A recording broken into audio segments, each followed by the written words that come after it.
The wrench slipped from Marcus's fingers when he saw the Velkari Elder collapse in the docking bay. 300 years of galactic diplomacy, and Ambassador Thelvan's legs simply gave out beneath him like rusted landing struts. "Someone help him!" Marcus shouted, but the other mechanics just stared. Velkari were untouchable, literally. Their caste system forbade lower species from physical contact with elders. Marcus didn't care. He was already running, his oil-stained boots pounding against the metal floor. The ambassador's attendants stood frozen, their protocol chips unable to process a human approaching their master. "I can't walk anymore," Thelvan said, his voice thin as solar wind. His 4 eyes blinked in confusion at the human kneeling beside him. "My locomotion implants have failed. The journey to the summit. The summit's in 2 hours," Marcus said, already scanning the elder's leg mechanisms. Velkari weren't fully organic. Their lower bodies were biomechanical, a fusion of flesh and ancient technology that only their own kind understood.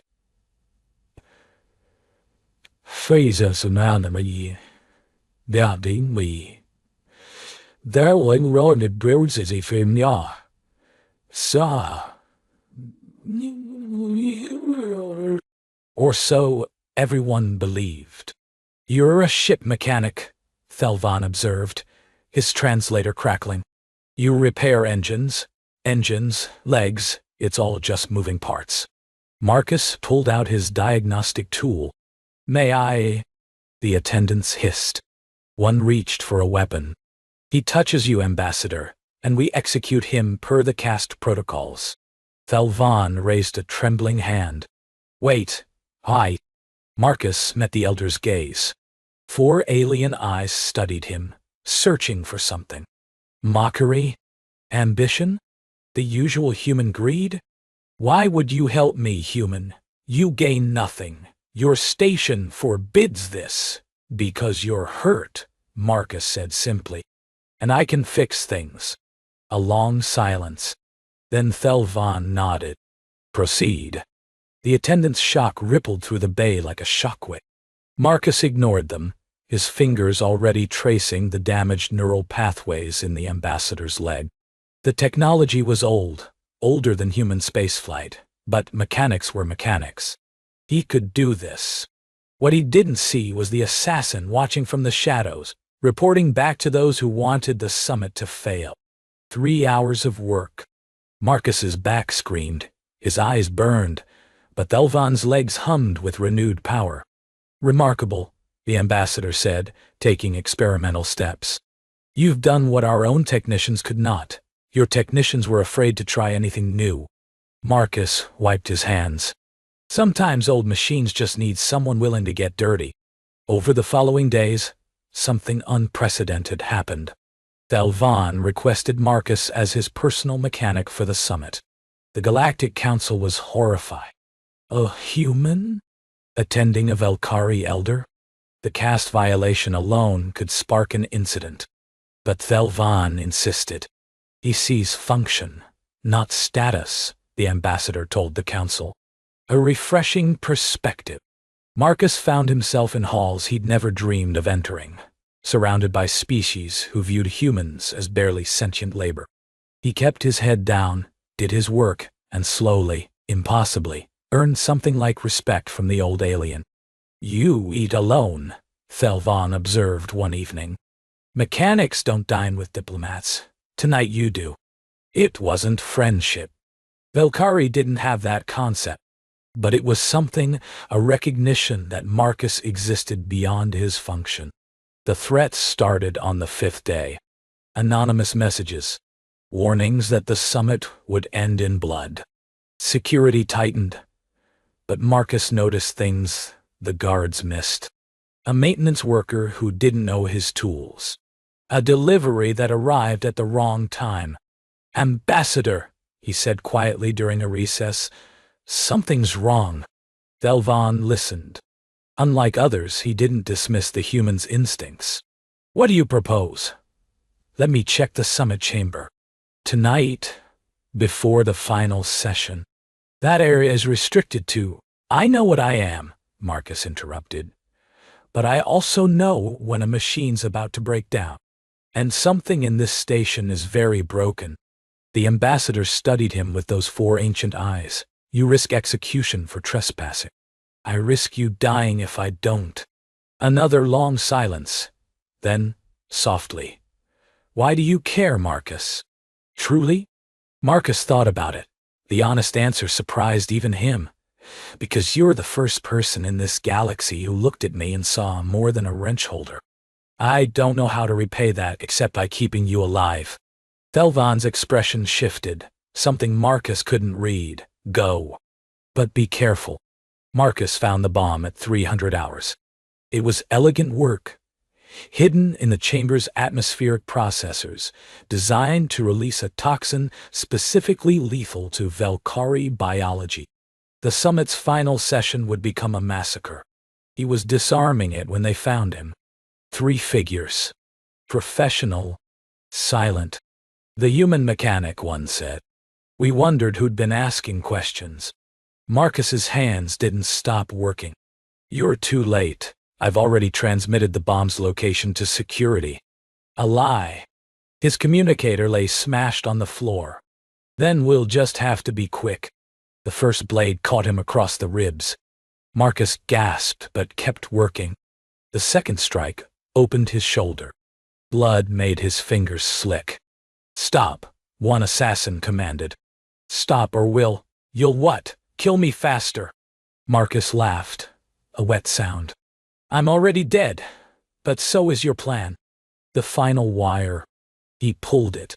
The bomb went inert. The assassin's rage was immediate.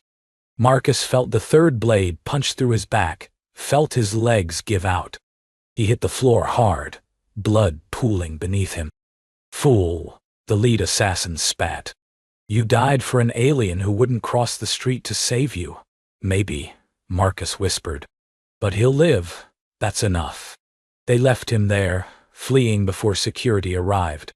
Marcus watched his blood spread across the cold metal floor and thought, "At least I fixed something that mattered." Thelvan found him. The ambassador himself, moving faster than his ancient legs should allow, pushing past security, past protocol, past 300 years of caste conditioning. "No," the elder breathed, dropping to his knees beside the broken human. "No, no, no. Ambassador, you cannot touch." Silence. The word cracked like thunder. Thelvan's hands that hadn't touched a lower species in 2 centuries, pressed against Marcus's wounds. "You fool," the ambassador whispered. "You absolute fool. Why? Why?" Marcus's eyes fluttered open. Focused. A weak smile crossed his blood-flecked lips. "Hey, legs still working? You're dying. You're dying." "You ask about my legs. Had to. Make sure the repair held."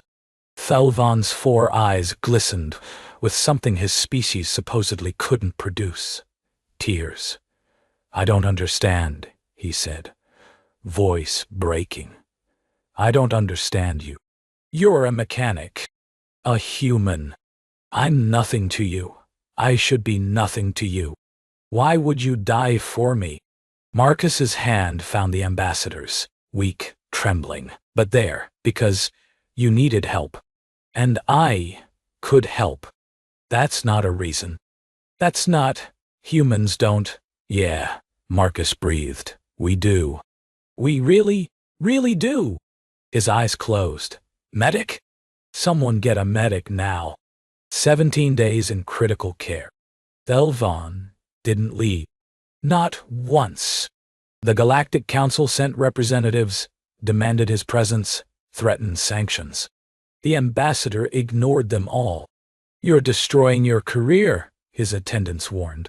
"Then it deserves destruction." He sat beside the human's bed, watching machines breathe for the creature who had bled for him. Watching and trying to understand. On the 18th day, Marcus opened his eyes. "You're still here? Where else would I be?" Marcus tried to laugh, winced instead. The summit concluded successfully. Because of you. Thelvan leaned forward. The assassins were caught. The conspiracy exposed. You saved not just me, but the entire peace process. Good. That's good. Silence stretched between them. Finally, Thelvan spoke. I have studied humans for 300 years. I thought I understood your species, your ambitions, your fears, your endless hunger for advancement. He paused. I understood nothing. We're not that complicated. You are incomprehensible. The word carried wonder, not frustration. You nearly died for someone who, by every measure of logic, should mean nothing to you. You violated every protocol, every survival instinct, every rational calculation. For what? Because I needed help. Marcus was quiet for a moment. Ambassador, when I was 12, my father died fixing a reactor leak on a mining station. He could have run. Everyone else did. But there were people trapped below, and he stayed until they got out. He swallowed. He didn't know them. They weren't his family, his friends, his species. But they needed help, and he could help. So he did. And he died. And 43 people lived. Marcus met Thelvan's eyes. That's who we are. Not always. Not all of us. But enough of us, often enough, that it matters. We're the species that runs toward the fire.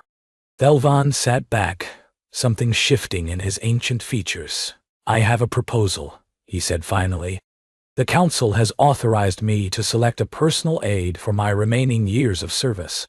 Someone outside traditional caste structures. Someone who sees function over status. Ambassador, the position comes with full diplomatic immunity, quarters on the Valkyrie homeworld, and access to the finest medical care in the galaxy. Thelvan's voice softened. It also comes with an old alien who has discovered, far too late in life, what it means to have a friend. Marcus stared at him. You're offering me a job. I almost died. You almost died for me. The least I can do is ensure you live well afterward. The ambassador's hand found Marcus's, a gesture that would have been unthinkable weeks ago. I am old, Marcus. I have served the galaxy for 3 centuries, and never once has anyone valued my life above their own. I did not know that was something I was missing until you showed me. I'm just a mechanic. You are the finest mechanic I have ever known. You fix things that others believe cannot be fixed. Thelvan smiled, an expression Marcus had never seen on a Valkyrie face, including, it seems, old aliens who had forgotten how to feel. Marcus closed his eyes. When he opened them again, they were wet. Yeah, he said quietly. Yeah, okay. But I'm still calling you ambassador. I don't care how many fancy titles you give me. I would expect nothing less. 6 months later, the Galactic Council formally recognized the Marcus Doctrine, a provision allowing cross-species bonds of service outside traditional caste structures. It was controversial. It was unprecedented. It changed everything. Because word spread. Stories of the human mechanic who took 3 blades for an alien elder, who asked about leg repairs while bleeding out, who couldn't explain why he did it except that someone needed help, and he could help. Other humans started stepping forward. Other species started letting them. And slowly, one act of inexplicable loyalty at a time, the galaxy began to understand what humanity had always known. Sometimes the smallest person in the room has the biggest heart. Sometimes the one who fixes machines can fix something far more important. And sometimes, I can help is the most powerful phrase in any language. On the anniversary of that night, Thelvan found Marcus in the workshop, elbow deep in an engine that didn't need fixing. You're hiding. I'm working. You're hiding from the ceremony. Marcus sighed. I don't need a statue, ambassador. I don't need speeches. I just did what anyone would do. That, Thelvan said softly, is precisely why you deserve them. Because you genuinely believe that. Because to you, bleeding for a stranger is simply what one does. He placed a hand on Marcus's shoulder. Thank you, my friend. For my legs. For my life. For teaching an old alien that the galaxy still has wonders in it. Marcus smiled, grease-stained and uncomfortable with praise as always. Anytime, Ambassador. That's what mechanics are for. Outside the workshop window, ships from 100 worlds pass by, a galaxy slowly learning that humanity's greatest export wasn't technology or resources. It was heart. And it was changing everything.